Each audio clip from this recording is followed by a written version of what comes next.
Here it is." She produced a thin manila envelope bearing the state seal. She set it on the table between them. Noland hesitated. The top of the envelope read, "Valkenburg, Arthur M." At that moment, an unexpected but seductive thought flashed into his mind. Walk away. His 2 years in Rayford had made him a believer in premonitions, and he was getting a big one now. This Valkenburg dude was trouble. Noland should pass on him, the whole case. He imagined himself standing up and leaving the restaurant, emerging into the bright sunlight beyond. Faith watched him. "My firm will pay you $25K if you recover the assets, and the usual per diem, of course. I love it when you talk Latin. Makes me wish I'd met you in law school." She rolled her eyes. Then she got out a company checkbook, wrote out a check, and set it on top of the subpoena. "Here's a $5K advance." He stared at the check.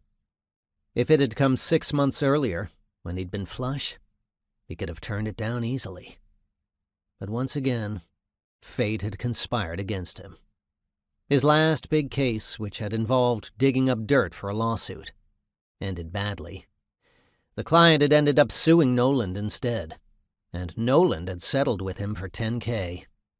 Then Noland's mom had needed a hip replacement, and her cut-rate insurance wouldn't cover the operation unless she used some quack in the sticks.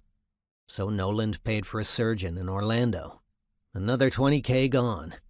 He hadn't paid his mortgage in 2 months. His property tax was overdue. As things stood, he would probably have to declare bankruptcy in the next month, losing both his house and his business. So, yeah, he needed the work. Bad. And yet, he continued staring at the check. "I don't know." She clenched her jaw. "What?"